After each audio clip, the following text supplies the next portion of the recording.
ప్రజల నుంచి గెలిచారని మనం అంటలా. బట్ మీరు ఒక సంవత్సరం ఆగాల్సింది కదా, ఇలా నవ్వుల పాలు కావాల్సిన అవసరం మీకేందని నా యొక్క ఇది సార్. రైట్. కృష్ణాంజనేయులు గారు, ఇంకో 2 అంశాలు ఉన్నాయి. వల్లభనేని వంశీ గారిని వాళ్ళ కస్టడీకి తీసుకుంటున్నారు. సరే, నిన్న వ్యవహారం తెలిసిందే కదా, హైకోర్టులో ఆయనకి ఊరట లభించలేదు. ఆత్కూరు పోలీసులు తీసుకుని బెదిరించి భూమిని లాక్కున్నారని వంశీ మీద కేసు. అంటే ఇంకా దేంటైనా బెయిల్ వచ్చినా మళ్ళీ సబ్సిక్వెంట్గా ఇదొకటి ఉంటుంది. దీంతోపాటు ఇప్పుడు మహాసేన్ రాజేష్ ఆయన ఏ పార్టీలో ఉన్నాడో తెలియదు, కానీ లోకేష్ గారి గురించి నిన్న చెప్పాడు, మిమ్మల్ని పోలీసులు తప్పుదో పట్టిస్తున్నారు. తెలుగుదేశం పార్టీ ఏమో క్లెయిమ్ చేసుకోదు ఆయన మా పార్టీలో ఉన్నాడు, ఆయనేమో నేను తెలుగుదేశం పార్టీ అంటాడు. ఇందులో ఏది కరెక్టు, ఈ 2 అంశాలు? వాసుదేవన్ గారు, రాజేష్ తెలుగుదేశం పార్టీలో ఉన్నారు. ఆయన అధికార ప్రతినిధిగా చాలా డిబేట్స్లో, రోజువారీ డిబేట్స్లో కూడా పాల్గొంటున్నారు.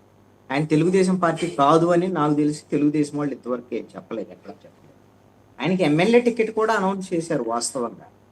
అది బీజేపీ వాళ్ళు, జనసేన వాళ్ళు వ్యతిరేకించడం వల్ల చివరి నిమిషంలో ఆయన తొలగించడం అనేది జరిగినటువంటి పరిస్థితి కూడా చూసాం.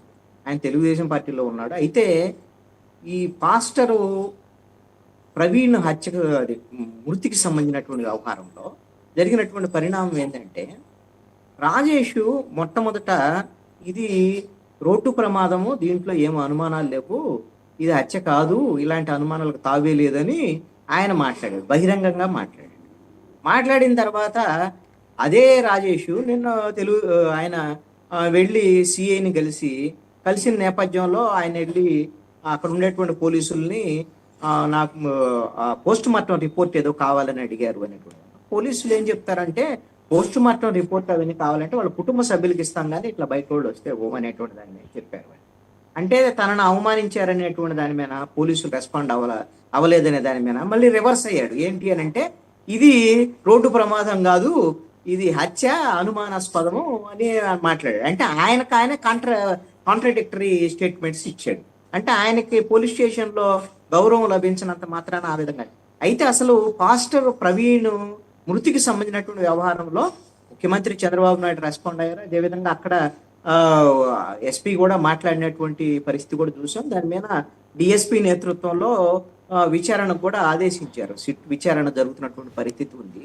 ఇది రాష్ట్ర వ్యాప్తంగా ఉన్నటువంటి క్రైస్తవుల్లో చాలా మందిలో ఈ విధమైనటువంటి అలజడి, పాస్టర్ మృతి అనేటువంటిది ఖచ్చితంగా అనుమానాస్పదము, హత్య అయి ఉండొచ్చు అనేటువంటి ఆందోళన కూడా ఉంది. ఇది మంచిది కాదు. రాష్ట్రంలో ఈ విధమైనటువంటి మనకి సౌత్ ఇండియాలో, అసలు ఆంధ్రప్రదేశ్లో కానీ మతపరమైనటువంటి ఘర్షణలకి ఇలాంటి దానికి అవకాశం లేదు. ప్రజలు ఆ విధంగా ఆలోచించేదానికి అవకాశం లేదు. కానీ పాస్టరు ఈ విధంగా అనుమానాస్పదంగా మృతి చెందటం మీద క్రిస్టియన్స్లో ఉన్నటువంటి ఒక ఆందోళన తొలగించాల్సినటువంటి బాధ్యత ప్రభుత్వం మీద ఉంటుంది.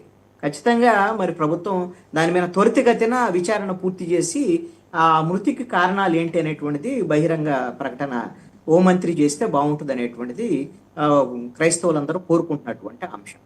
రెండవది ఏంటి అంటే, పిఠాపురం వర్మకు సంబంధించినటువంటి అంశంలో అండి, మీరు పిఠాపురం వర్మ ఒక అంశాన్ని ఆయనకి ముఖ్యమంత్రి చంద్రబాబు నాయుడు ఇచ్చినటువంటి హామీకి అనుగుణంగా ఎమ్మెల్సీ ఇచ్చేంత వరకు ఖచ్చితంగా పవన్ కళ్యాణ్కి, జనసేన పార్టీకి కంట్లో నలుసులాగానే వ్యవహరిస్తారు. దాంట్లో ఎటువంటి సందేహం లేదు. ఇప్పుడు అలాగని ఆయన పార్టీకి వ్యతిరేకంగా వ్యవహరిస్తున్నాడా, తెలుగుదేశం పార్టీకి వ్యతిరేకంగా వ్యవహరిస్తున్నారంటే కాదు. ఎందుకంటే ప్రజా సమస్యల మీద వెళ్ళి మాట్లాడితే తెలుగుదేశం పార్టీ అధిష్టానం నువ్వెందుకు ప్రజా సమస్యల మీద ఎందుకు మాట్లాడావని తెలుగుదేశం పార్టీ అంటదా? అనలేదు కదా. ఇక్కడ జనసేన అధినాయకత్వానికి, తెలుగుదేశం అధినాయకత్వానికి సఖ్యత ఉన్నట్టు మాట వాస్తవం. అలాగని జనసేన ఎమ్మెల్యేలు ఉన్న చోట, జనసేన మంత్రులు ఉన్న చోట తెలుగుదేశం వాళ్ళందరూ ఏం మాట్లాడకుండా కూర్చోవాలా? ఏం పవన్ కళ్యాణ్ ఈ రాష్ట్రంలో శాంతి భద్రతలు సరిగ్గా లేవు, హోంమంత్రి సరిగ్గా పనిచేయటం లేదు అని ఆయన ఇష్టారీతిన ప్రభుత్వ వైఫల్యాల మీద మాట్లాడినప్పుడు అది ఆయనకు కూడా వర్తిస్తుంది కదా. నువ్వు ఎలా మాట్లాడతావు ప్రభుత్వం మీద, డిప్యూటీ సీఎంగా ఉండి అని ఆ రోజు ఎవరు అనలేదు కదా. ఆయన ప్రభుత్వంలో వైఫల్యాలు ఉంటే ఖచ్చితంగా మాట్లాడుతా అన్నాడు. మరి అదే వైఫల్యాలు పవన్ కళ్యాణ్ ఎమ్మెల్యేగా ఉన్నటువంటి నియోజకవర్గంలో వైఫల్యాలు ఉంటే వర్మ కూడా మాట్లాడతాడు. దాన్ని కూడా ఫేస్ చేయాలి. దాన్ని ఫేస్ చేసి అది ఎందుకు అక్కడ చెత్త ఉంది, దాని సమస్య ఏంది, వాటిని పరిష్కరించేటువంటి బాధ్యత ఎవరిది? ఎమ్మెల్యేగా బాధ్యత అది. ఇది నేను ఇంకొకటి ఏమనుకుంటున్నానంటే, ఇప్పుడు వర్మ ఆ విధమైనటువంటి బహిరంగ ప్రకటనలు చేయటం వెనక నేను అనుకుంటాను తెలుగుదేశం పార్టీ అధినాయకత్వం తెర వెనక వర్మని ఏమైనా రెచ్చగొడుతుందేమో అనేటువంటి అనుమానం కూడా ఉంది. ఇది నా అనుమానం మాత్రమే. నిజమైద్దా కాదని నేను చెప్పలేదు. ఎందుకంటే ఈ రోజున తెలుగుదేశం, జనసేన, బీజేపీ కలిసి ఉండొచ్చు, రేపొద్దున విడిపోవచ్చు. పార్టీలు ప్రభుత్వం అంటే 3 కలిసి ఉన్నాయి. రేపు పార్టీలు ఎవరికి వాళ్ళు పార్టీ బలంగా ఉండాలని కోరుకుంటారుగా.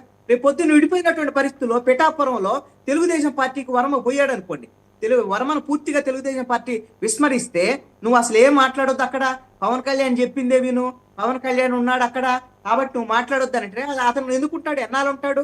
అతను ఇండిపెండెంట్ గా గెలిచినటువంటి బలమైనటువంటి నాయకుడు. అలాగా ఆయన అవమానాలకు గురై వెళ్ళిపోయాడు అనుకోండి, తెలుగుదేశం పార్టీకి నష్టం. భవిష్యత్తులో తెలుగుదేశం పార్టీ ఒకవేళ జనసేనతో విడిపోయిన